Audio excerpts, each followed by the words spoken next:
Fue la primera guerra de esa clase. Hasta entonces el mundo no había visto batallas tan sangrientas. Supuso el nacimiento de la guerra moderna. Tanques, submarinos, cazas, destructores. Todo ello envuelto en mortíferas nubes de gas. Bombardeos implacables y horribles formas de matar redefinieron el sacrificio y las alianzas y transformaron la faz de Europa. La Primera Guerra Mundial. 4 años de incesante brutalidad y valor, capturados para siempre en celuloide, congelados en el tiempo.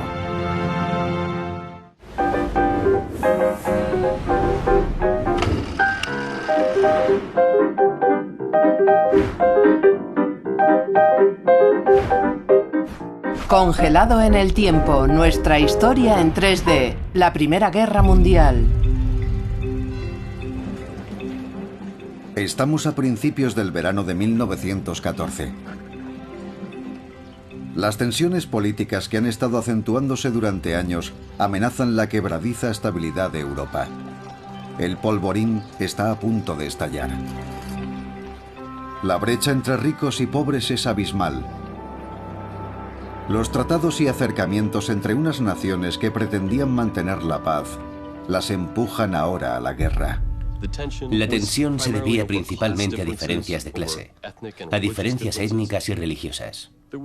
Había una gran clase obrera que se expandía en Rusia, una clase obrera en Francia y la clase obrera original en Gran Bretaña. Y toda esa gente tenía una vida muy difícil. Muchos estaban muy descontentos con la situación. Vivían en la más absoluta pobreza. Y era una gran mayoría de la sociedad. El 28 de junio de 1914, el archiduque Francisco Fernando, heredero del Imperio Austrohúngaro, decide viajar a Sarajevo, la capital de Bosnia-Herzegovina. Esta región había mantenido un largo conflicto con el Imperio Austrohúngaro y cada vez mostraba más resistencia a su control. La llegada de Francisco Fernando con su esposa Sofía fue considerada por los bosnios como un insulto, especialmente porque tuvo lugar en una fecha simbólica para la independencia serbia. Un grupo de jóvenes serbios, terroristas según los criterios actuales, intentaba crear inestabilidad para conseguir la unión de Serbia y que se convirtiera en una nación-estado unificada. El mayor obstáculo era el Imperio Austrohúngaro. Asesinar al archiduque suponía avanzar hacia el objetivo de unificar a su pueblo. Francisco Fernando sabe que pueden intentar asesinarlo. Ha sido informado de varias amenazas contra su vida. Por la mañana, al salir del ayuntamiento de la ciudad, lanzan una bomba contra la comitiva.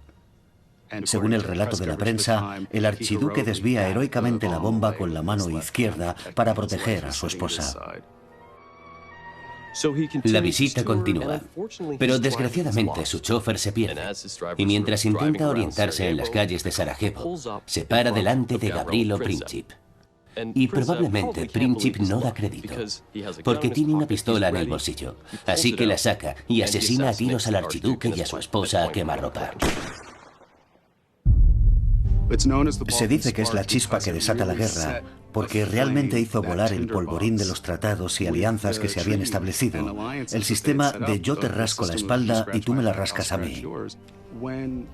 Cuando Austria-Hungría culpa a Serbia del magnicidio y pocos días después le declara la guerra, esa declaración de guerra obliga a Alemania a declarar también la guerra a Serbia. Los rusos salen en defensa de los serbios, con los que tienen una alianza. Los franceses tienen una alianza con los rusos y los británicos a su vez tienen una alianza con los franceses.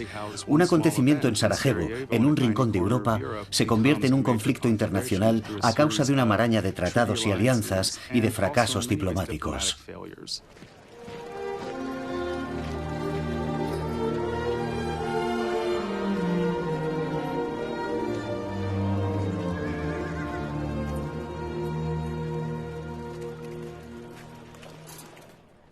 Todo el continente se moviliza para la guerra. Pero muchos creen que a pesar del ruido de sables, la guerra habrá terminado en pocos días. Las guerras que habían experimentado los europeos eran guerras coloniales o pequeñas disputas fronterizas dentro de Europa. En las guerras coloniales la disparidad tecnológica era tan grande que todo ocurría muy deprisa. Y eso fue lo que pensó todo el mundo, que los chicos estarían de vuelta para Navidad. Pero la tecnología había cambiado. Esta era una nueva clase de guerra, una guerra librada por máquinas de matar. En pocos meses Europa es un gran campo de batalla con efectos devastadores. La Primera Guerra Mundial, la Gran Guerra, como se llamó entonces, fue el principio del fin para Europa occidental, una absoluta carnicería. Murieron más de 2 millones de jóvenes alemanes, casi 1 millón de británicos, 1.300.000 franceses.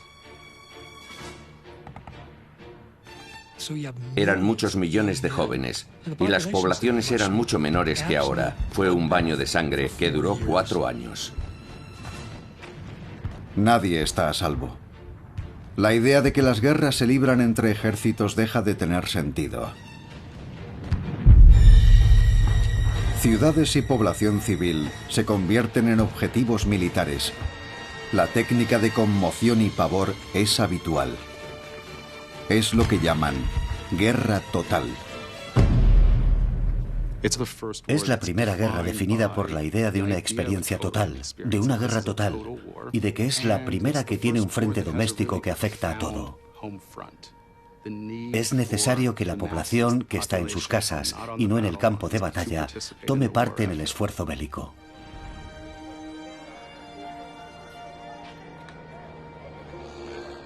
Todo el mundo, no importa a qué se dedique, tanto si está en el Capitolio como en una aldea muy lejos del frente, tiene que participar en la guerra. Es imposible escapar de esta guerra en gran parte de Europa, porque la producción de alimentos, el racionamiento, la producción de armas, todas esas cosas cambian la vida de la gente. Todo está dirigido hacia el esfuerzo de guerra. Mi vida, si soy la hija de un tendero de París durante la Primera Guerra Mundial, es bastante terrible. Mi novio está seguramente en el frente. Es probable que lo maten en alguna batalla estúpida en la que le ordenan lanzarse contra las alambradas bajo el fuego de las ametralladoras alemanas. Otra vida desperdiciada. Toda una generación de jóvenes muere en el frente, así que no me casaré nunca.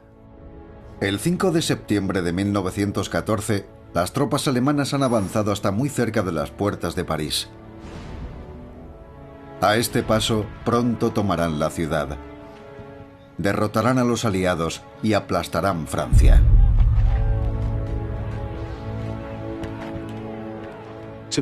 Esto es un ejemplo de lo que queremos decir con guerra total. En septiembre de 1914, las fuerzas alemanas habían invadido Bélgica y se encontraban a 50 kilómetros de París. El mando militar francés intentaba concentrar en el frente todas las fuerzas posibles de un país tan grande como Francia para la batalla del Marne. Era la primera vez que las naciones tenían que desplazar tantas fuerzas, tantos soldados a los que había que equipar, darles un uniforme, una cantimplora, un arma, munición. Era la primera vez que tenían que transportar un número tan grande de soldados y creían que podían hacerlo con las tecnologías del momento, con trenes y camiones. Pero los franceses se dan cuenta de que no tienen un sistema eficaz para transportar todas esas fuerzas al campo de batalla en las afueras de París. Y como ya sabemos, un general francés requisó los taxis. Ordenó a los taxistas parisinos que ayudaran a transportar a los soldados al frente. Y se convierte en un momento mítico de la historia de Francia, el día que los franceses fueron salvados por sus taxistas. El pueblo de París salvó París.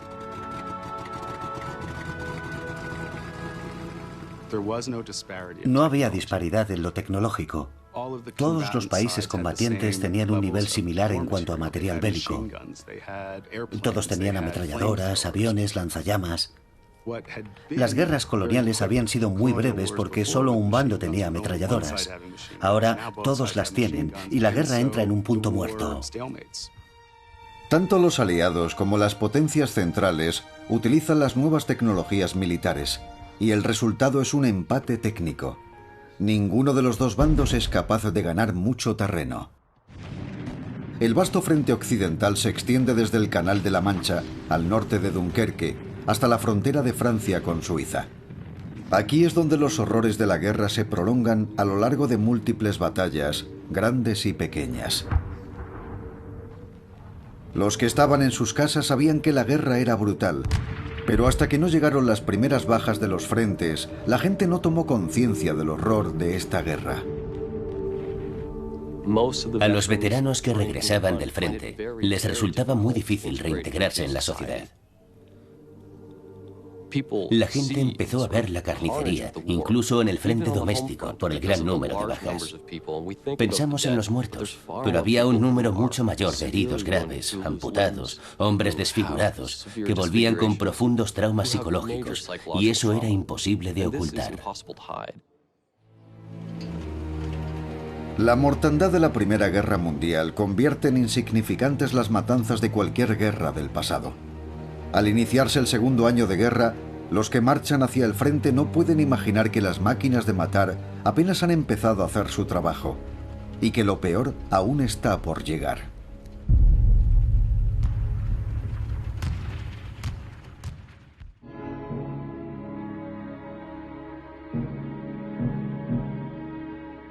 En el otoño de 1914, más de una docena de ejércitos europeos, asiáticos y norteafricanos están en guerra. Lo que se suponía que iba a ser un conflicto rápido se ha estancado. Nadie consigue imponerse. Para evitar la muerte instantánea, las tropas se entierran literalmente en un frente de cientos de miles de trincheras para protegerse del enemigo. Manteniéndose por debajo del plano de visión del contrario, los soldados están a salvo del fuego de tiradores y ataques de morteros, siempre que mantengan la cabeza baja o no reciban el impacto directo de una bomba. La vida en las trincheras es, en muchos sentidos, la historia de la Primera Guerra Mundial. Es material para una película de terror. Estaba todo infestado de ratas, de piojos. Durante la guerra, el poeta francés Apollinaire fue quien acuñó el término surrealista. Aunque lo utilizó para describir su arte, decía que el término procedía de sus tiempos en las trincheras. La idea de tener experiencias que no son racionales, la idea de la muerte instantánea, la idea de que no puedes hacer nada para evitar tu muerte, de que ni tu habilidad ni tu inteligencia pueden impedir que el gas se deslice por el borde de la trinchera o que la bala de un tirador te vuele la cabeza en el momento en que la has asomado.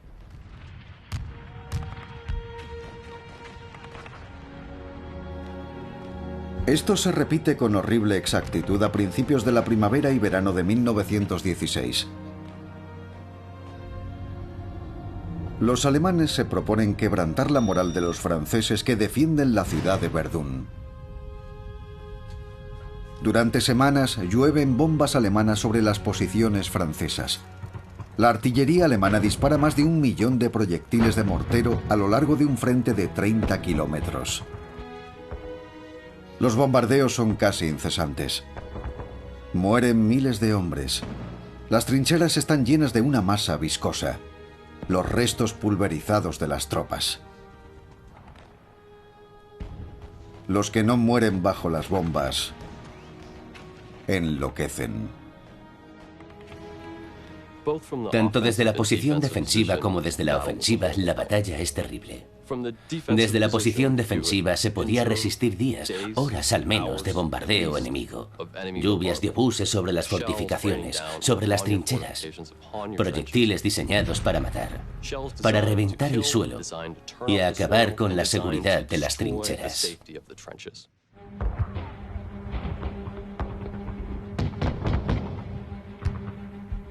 Los constantes bombardeos y descargas de artillería, en batallas que a veces duran varios días seguidos, hacen de la vida en las trincheras un infierno en la tierra. Es difícil saberlo, pero se calcula que estos bombardeos fueron responsables de un 70% de los muertos de la guerra. Tras los bombardeos solía haber una breve pausa, antes de que una avalancha de hombres surgiera de las trincheras contrarias hacia ti, a través de la tierra de nadie. Día y noche, los soldados siempre están listos para cargar. Suena un silbato y los hombres saltan de las trincheras con la esperanza de pasar más allá de la primera línea de alambradas y poder avanzar hacia el enemigo. La técnica era saltar de las trincheras, lo que significaba que para lanzar una ofensiva los soldados tenían que trepar a la superficie y correr hacia las posiciones enemigas a través de lo que se conocía como tierra de nadie. La tierra de nadie estaba repleta de cadáveres, raíces de árboles, cráteres de obuses, alambradas de espino. Era un lugar realmente inhumano. Y tenías que atravesar a la carrera la tierra de nadie con la esperanza de capturar las trincheras contrarias. En muchos casos era la muerte segura. Los pocos soldados que conseguían llegar hasta las trincheras enemigas tenían que librar brutales combates cuerpo a cuerpo, a menudo con bayonetas y cuchillos.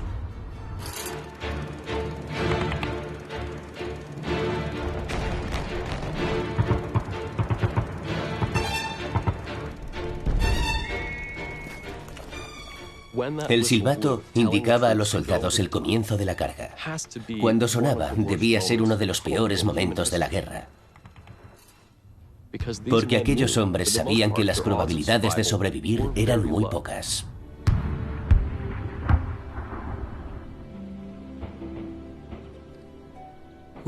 Luchaban contra gente como ellos. La cultura era muy similar. Solo hay que pensar en la tregua de Navidad de 1914. Un soldado alemán cruzó la tierra de nadie y dejó un trozo de pastel de chocolate ante las trincheras británicas con una nota. ¿Podemos declarar una tregua por Navidad? Los británicos pasaron mensajes a lo largo de las líneas, a espaldas de los oficiales. Cuando se enteraron no les gustó nada. Pero la Navidad de 1914 en el frente, los soldados de las trincheras declararon una tregua. Salieron a la tierra de nadie, intercambiaron regalos y cantaron villancicos juntos. Es algo que te parte el corazón. Al día siguiente, continuaron matándose. Cuando los soldados están en las trincheras, es difícil alcanzarlos con fuego de fusil e incluso de artillería, y los ejércitos empiezan a utilizar una nueva arma mortífera, el gas.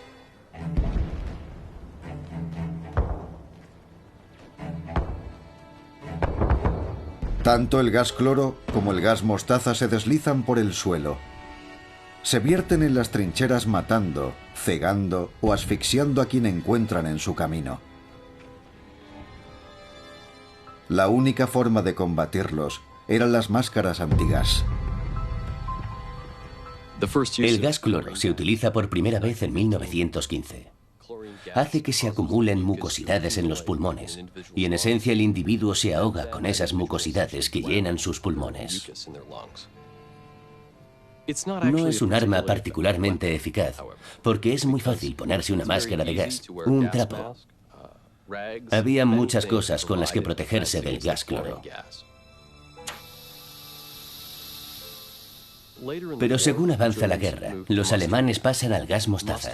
El gas mostaza ataca todo el cuerpo, la piel, las mucosas de la nariz, la boca, el sistema respiratorio. Para protegerse hay que sellarse las mangas y evitar que haya piel expuesta, además de la máscara antigas.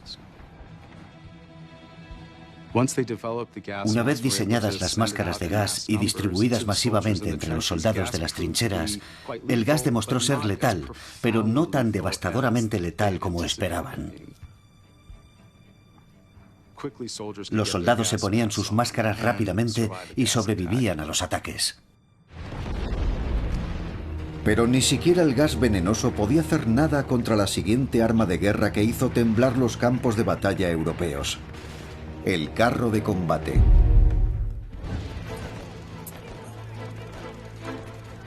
Los intensos bombardeos de Verdún no consiguen cambiar el rumbo de la guerra. Ambos bandos sufren terribles pérdidas, pero los frentes apenas se mueven. Se vuelve a emplear la tecnología para crear un arma de destrucción. Un arma capaz de ayudar a avanzar con menor riesgo a las tropas de las trincheras. El tanque. Apenas alcanzaba los 5 kilómetros por hora, pero podía atravesar alambradas y resistir el fuego de ametralladoras. Las averías eran comunes, se hundía en el barro y se atascaba en cráteres de obuses y trincheras. Su aparición siempre era saludada con entusiasmo por los soldados. El tanque surge como una combinación de los tractores con el armamento militar. La idea es crear un tractor equipado con armamento, cañones, ametralladoras. Y lo que hacen es esa especie de plataforma móvil que puede cruzar la tierra de nadie y proporcionar protección a la dotación que va dentro y un escudo a los soldados que van detrás. Es como una trinchera portátil. Al principio eran trampas mortales. Cuando se incendiaban era como asarse dentro de una lata. Las orugas de aquellos primeros tanques daban la vuelta a todo el vehículo. Era un diseño muy rudimentario. Pero al final de la guerra ya había lo que reconocemos como un carro de combate moderno, con una torreta giratoria encima con un cañón. Las orugas ya no envuelven el vehículo. El blindaje es mucho mejor. La velocidad y la movilidad han mejorado enormemente en 2 años. Es un ritmo de desarrollo impresionante. Estas armas se utilizaron con una eficacia devastadora el 1 de julio de 1916 en la batalla del Somme, en Francia. Las fuerzas británicas sufrieron las mayores pérdidas en un solo día de su historia. Douglas Haig, que era el comandante, perdió 57.000 hombres el primer día de la batalla del Somme, entre muertos y heridos, y dijo: bueno, son unas pérdidas razonables.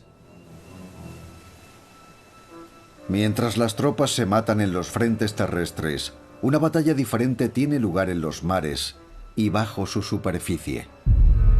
Las rutas marítimas entre Europa y Gran Bretaña se convierten en el escenario de batallas entre poderosos acorazados de vapor fuertemente armados.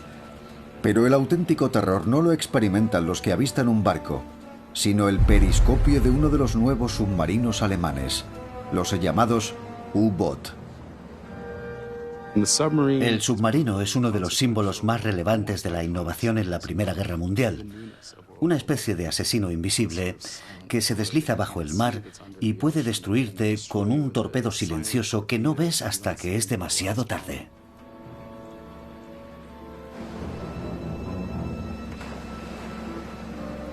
El incidente más infame relacionado con un submarino alemán sucede el 7 de mayo de 1915 frente a la costa de Irlanda. El capitán de un U-Boot eleva el periscopio. En el punto de mira aparece un gran transatlántico, el Lusitania. Un submarino alemán casi se topó de frente con el Lusitania. Fue casi por casualidad. Sus rumbos se cruzaron. Y el submarino alemán lanzó 2 torpedos contra el Lusitania. El barco se hundió en cuestión de minutos porque hubo una gran explosión secundaria. Y todavía hay controversia. ¿Fue por las municiones que transportaba o fue una caldera? Fuera lo que fuese, explotó y el barco se fue al fondo. Y había muchos pasajeros civiles, incluidos algunos americanos.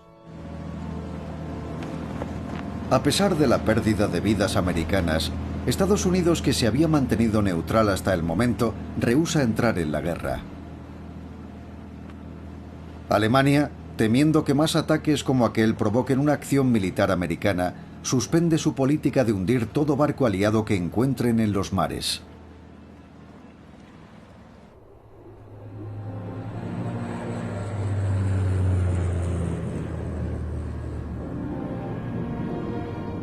Pero lo que ocurre en los cielos es muy diferente.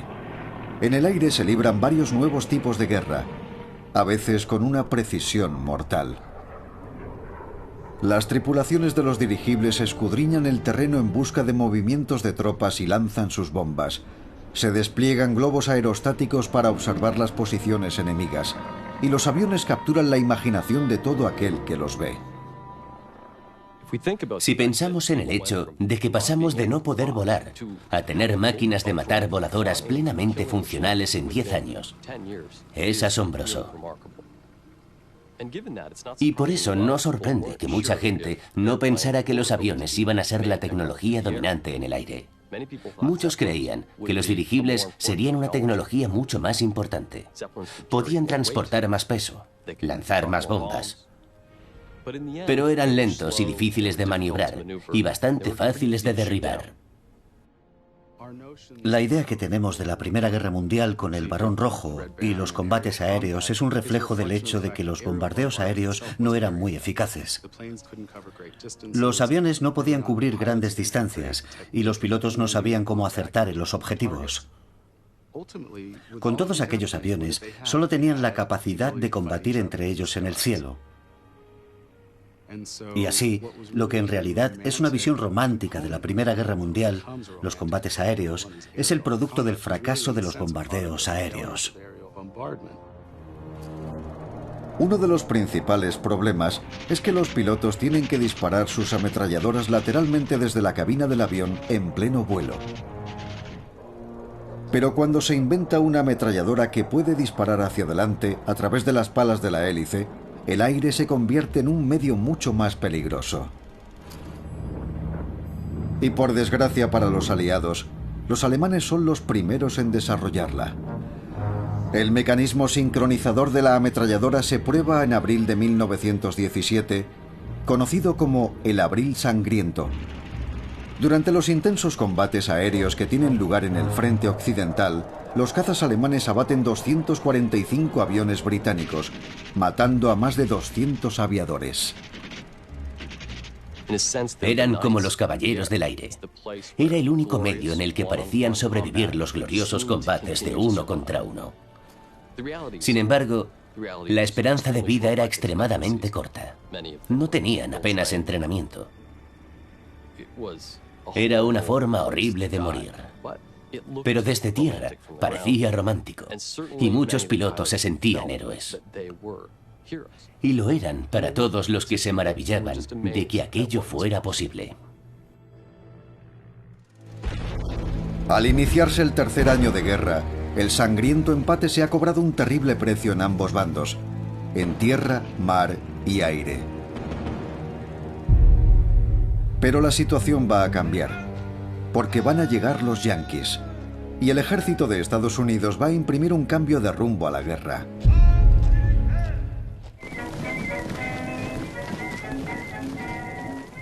Estamos en la primavera de 1917. El sangriento estancamiento de la Primera Guerra Mundial se prolonga. Cada vez que uno de los bandos desarrolla una nueva tecnología para matar, el otro da con la forma de combatirlo. Ambos bandos están al borde del colapso, pero ninguno de los dos está dispuesto a rendirse. Tiene que ocurrir algo trascendental para cambiar el rumbo de la guerra. Y en los primeros meses de 1917, Alemania lo hace. Se hace público un telegrama secreto en el que Alemania ofrece ayudar a México a recuperar los territorios arrebatados por Estados Unidos a cambio de su apoyo en la guerra. A continuación, los submarinos alemanes hunden 7 barcos mercantes americanos cerca de Inglaterra. Incluso para el presidente Woodrow Wilson, partidario convencido de la no intervención en la guerra, esta vez es demasiado. Hasta ese momento, la mayor parte de la nación también está en contra de la guerra. Así lo manifiesta una canción muy popular de 1915. Yo no crié a mi hijo para ser soldado.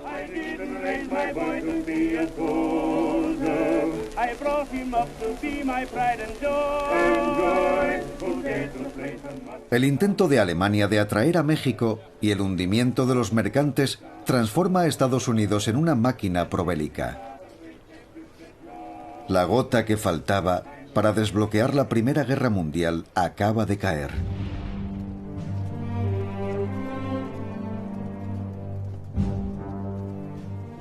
Hay una palabra que resume el efecto de la llegada de los americanos, y es moral. Y ese es con diferencia su mayor impacto.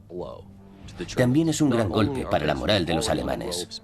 No solo se encuentran ya contra las cuerdas por la falta de alimentos a causa del bloqueo británico y por el fracaso de sus ofensivas. Ahora lo único que les queda esperar es la llegada de más y más tropas enemigas, tropas frescas y bien equipadas.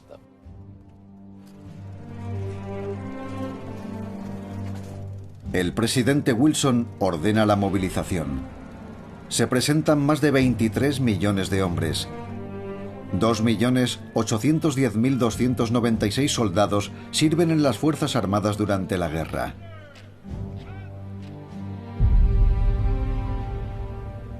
Estados Unidos adopta rápidamente un papel activo en el conflicto. La Marina americana libera a los británicos de la responsabilidad de patrullar los mares del hemisferio occidental. Parte de la flota estadounidense se dirige al Atlántico Norte para combatir a los submarinos alemanes. En el frente occidental, el general John J. Pershing dice basta a la idea de la guerra de trincheras. La mayoría de los mandos americanos dijeron, así no es como combatimos nosotros, y no es así como vamos a combatir, y Pershing mantuvo a los americanos bajo un segundo mando, aunque luchaban junto a los franceses y los británicos. Ellos querían utilizar a los americanos como refuerzo para combatir en sus unidades, pero Pershing dijo que ni hablar. Y los americanos pelearon con sus propias unidades bajo su propio mando, aunque se encontraban bajo el alto mando de franceses y británicos. Los americanos insistieron en la concentración de tropas, en la maniobrabilidad y en el flanqueo. Todo esto dio un nuevo impulso a la ofensiva. La velocidad y la movilidad, tanto del ejército de tierra como de los marines, era algo que no se había visto nunca en el campo de batalla. El Cuerpo de Marines fue fundado en 1775, un año antes de la Declaración de Independencia. Fueron entrenados para ser una fuerza militar armada transportada por mar, lo que la convertía en una formidable unidad de intervención rápida. Los soldados alemanes del frente decían que eran tan letales como sus mejores fuerzas de asalto. En un principio, la llegada de las fuerzas americanas no fue tan numerosa como para cambiar el curso de la guerra. Pero para el invierno de 1917-18, el peso de las tropas americanas ya es decisivo para inclinar la balanza y hace que la derrota de Alemania y Austria-Hungría sea más que inevitable. En Beló los alemanes estaban bien atrincherados en el bosque y había unos campos de trigo abiertos que había que atravesar. Cuando llegaron los marines, se encontraron a los aliados en plena retirada y uno de los comandantes franceses dijo a un capitán de los marines que se retiraran. El capitán contestó, ¿retirarnos si acabamos de llegar? Mientras los aliados se replegaban, retrocedían, los marines avanzaban por las mismas líneas y atravesaron aquellos campos abiertos a tal velocidad, sin detenerse ante el fuego alemán, maniobrando con tal habilidad que incluso en el bando alemán escribieron sobre aquello. Un oficial alemán dijo, esos americanos que llaman marines son hombres de temer. Son agresivos, decididos, disciplinados y unos asombrosos tiradores. Los marines se movían con tal rapidez, con tal capacidad de mantener la cohesión al mismo tiempo que maniobraban, que acabaron tomando las posiciones y las baterías alemanas, mandados por individuos como el sargento primero de marines Dan Daly, que volvía la cabeza atrás y gritaba a sus hombres, «¡Vamos! ¿Es que queréis vivir para siempre?» Además de las tropas americanas de refresco, los aliados finalmente utilizan su maquinaria de producción bélica a pleno rendimiento. Factorías de Gran Bretaña y Francia que antes de la guerra fabricaban motores de vapor y máquinas de coser, producen ahora carros de combate y ametralladoras. Hace falta mucho tiempo para alcanzar la plena capacidad industrial. Si vemos las cifras de la producción de obuses, aviones y tanques, no es hasta finales de 1916, 17 y 18, cuando la producción británica y francesa supera claramente a la alemana. Hace falta tiempo para que las fábricas que han estado haciendo otras cosas produzcan armas. Hay que formar a las mujeres que han trabajado en la industria de servicios básicos, en el servicio doméstico o en factorías textiles, para que trabajen en la producción de artillería pesada o de municiones. Hace falta tiempo para pasar de una economía de producción civil a una de producción bélica. Pero una vez que la transición se ha completado, la cantidad de material que se produce es increíble. Canadá produce millones de calcetines y no hay que subestimar la importancia de tener calcetines limpios y secos. Cuando vives en una trinchera llena de barro, unos calcetines secos son un lujo que levanta la moral. Todas esas cosas que a Alemania cada vez le cuesta más producir bajo el bloqueo, todas esas cosas cuentan.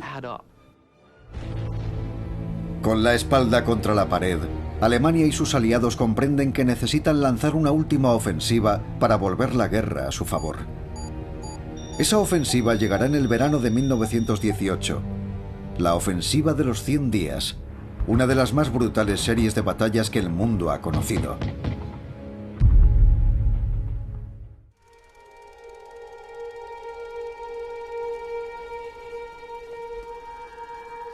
Siguen llegando tropas americanas a Europa Occidental y Alemania sabe que tiene que hacer algo drástico para ganar la guerra. Lo hace en marzo de 1918, cuando las fuerzas alemanas lanzan una ofensiva masiva en el frente occidental, en el valle del río Somme, en Francia. Las tropas alemanas están apenas a 80 kilómetros de París. El mariscal Ferdinand Foch, líder del ejército francés, asume el mando de las fuerzas armadas.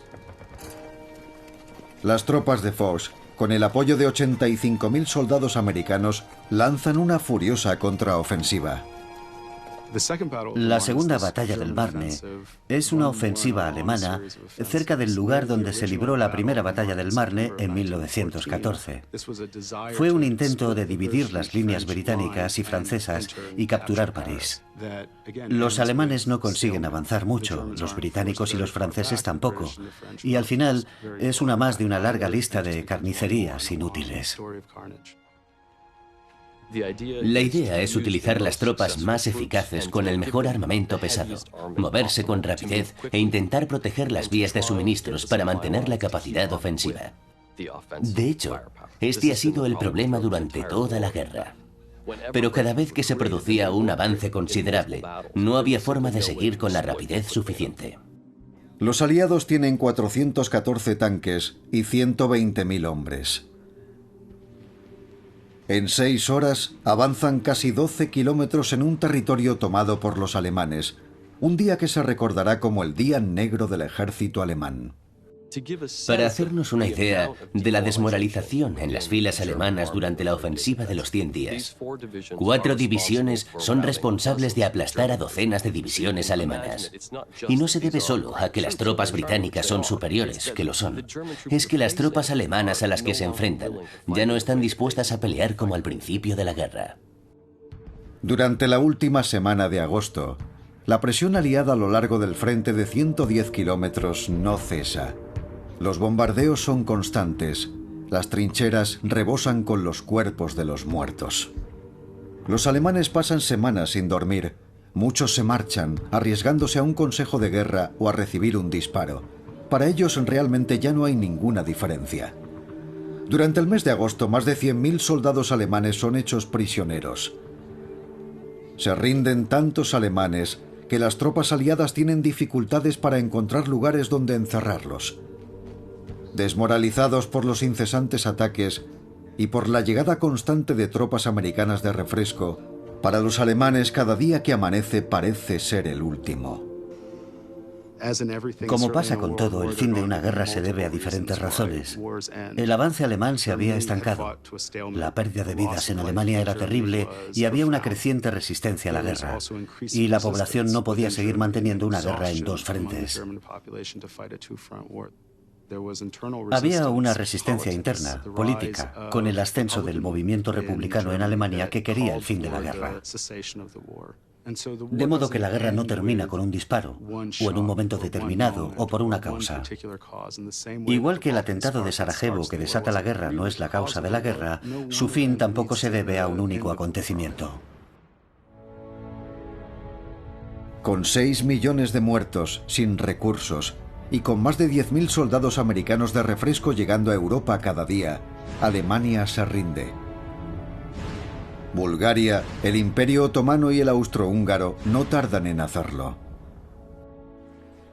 La razón más importante de que los alemanes perdieran la guerra fue la falta de suministros, de capacidad productiva, de mano de obra. El enemigo los superaba en número y en armamento. Se había convertido en una guerra de desgaste. Y por eso los generales británicos seguían lanzando tranquilamente oleada tras oleada de hombres contra las tropas alemanas. Creían que Gran Bretaña y Francia y sus imperios tenían más recursos, más hombres y una capacidad de producción bélica mucho mayor que Alemania y el Imperio Austrohúngaro. Y esa fue la principal razón de que ganaran. Y a las 11 de la mañana del 11 de noviembre de 1918, la 11ª hora del 11º día del 11º mes, se declara el alto el fuego. Se firma el armisticio en un vagón de tren en Francia a las 3 de la mañana. Aunque no se pretendía que fuera un momento poético, la idea de que las armas callaran en la 11ª hora del 11º día del 11º mes tiene cierta resonancia poética. Y dice algo a la gente que participó, gente de todas las clases sociales. Los mejores artistas europeos, escritores, pintores, tuvieron que pelear y paradójicamente tenemos imágenes, fotografías, pinturas muy hermosas, porque fue una guerra extrañamente democrática en la que combatió todo tipo de gente. La noticia del armisticio corre como la pólvora por toda Europa, Asia, África del Norte y Estados Unidos. Las multitudes salen a la calle, los periódicos exclaman en sus titulares «Paz al fin». Los soldados regresan a casa y son recibidos como héroes. La guerra que iba a acabar con todas las guerras por fin ha terminado. Para mucha gente, el final de la guerra es una celebración. Al mirar atrás pensamos que debió ser un tiempo de duelo. Para los alemanes y los austrohúngaros probablemente lo fue, pero también para ellos fue un alivio. Y desde luego para británicos y franceses fue un momento de celebración. Eran felices, habían ganado. Pasa un tiempo hasta que se empieza a ver la guerra como algo mucho más sombrío, más inútil. Y muchos veteranos cuando regresan se sienten decepcionados por esa reacción. Ellos sienten que lo que han hecho es algo importante y que sus sacrificios han servido para algo. Los amigos que han perdido, las heridas que han sufrido, sienten que lo han hecho por una razón. Y la creciente sensación de que no había sido así es muy difícil de encajar. Así que no es correcto, supongo, pensar que todo el mundo tuvo una experiencia negativa en la guerra. Creo que mucha gente, aunque no disfrutara con la guerra, sintió que había hecho algo importante. Uno de los hechos que empañan el fin de la guerra es el caso de los soldados que murieron poco antes del cese de las hostilidades o unas horas después. Las líneas de comunicación no siempre funcionaban como debían. Y a las 11, en el momento en que callaron las armas, en algunos lugares todavía se estaba combatiendo. Mientras una Europa devastada contempla la destrucción con espanto, ya se está preparando el terreno para otra guerra mundial. La desatará un cabo alemán herido 2 veces en la guerra, Adolf Hitler.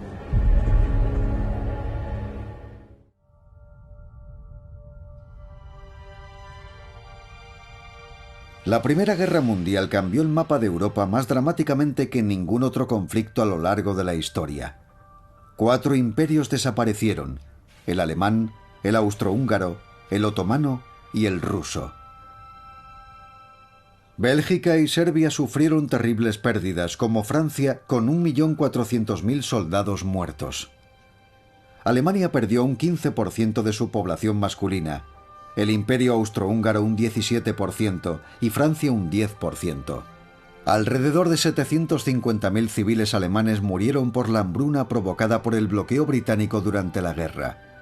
De los 60 millones de soldados europeos movilizados, 8 millones murieron, 7 millones quedaron permanentemente discapacitados y 15 millones resultaron heridos de gravedad. La guerra dejó huérfanos a decenas de miles de niños. Varios millones quedaron sin padre, lo que ahondó el sufrimiento de las familias ya devastadas por las batallas.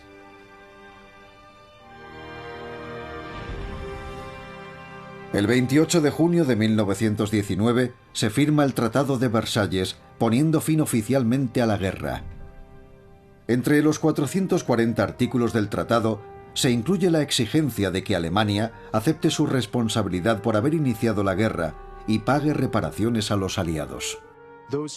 Estos tratados tuvieron un profundo impacto. Reconfiguraron los alineamientos políticos. Lo que antes eran monarquías y autocracias se convierten en repúblicas. Woodrow Wilson quería que el mundo fuera un lugar seguro para la democracia, pero irónicamente se convirtió en un lugar seguro para el comunismo soviético y el totalitarismo fascista. La Gran Guerra consiguió muy poco y de hecho en parte crea las condiciones que llevarán a la Segunda Guerra Mundial. El Tratado de Versalles castigaba muy duramente a Alemania con la ocupación de territorios y las reparaciones exigidas por los aliados causaron un gran resentimiento. Un joven cabo que había sido herido 2 veces durante la guerra tomó buena nota de lo que había perdido Alemania. Aquel cabo se llamaba Adolf Hitler. Adolf Hitler era uno de aquellos soldados que habían pasado 4 años en el frente, de 1914 a 1918. Fue herido 2 veces y 2 veces fue condecorado con la Cruz de Hierro. Ya entonces había soldados alemanes en las trincheras que decían: ese Adolf siempre está hablando de política. Y durante sus permisos veía que en la retaguardia la moral estaba cayendo aún más que en el frente entre los soldados alemanes. Hitler es un buen ejemplo de alguien para quien la guerra fue una experiencia valiosa. Él sentía que estaba luchando por algo importante. Su bando perdió, y eso motivaría muchas de las cosas que hace en el futuro. Y el hecho de que eso le motive nos indica hasta qué punto era valiosa para él la guerra. En aquella guerra importaba ganar. En menos de una década, Hitler alcanzaría el poder en Alemania y citaría las consecuencias del Tratado de Versalles como la razón por la que Alemania debía crear un nuevo orden mundial. Sería el Tercer Reich.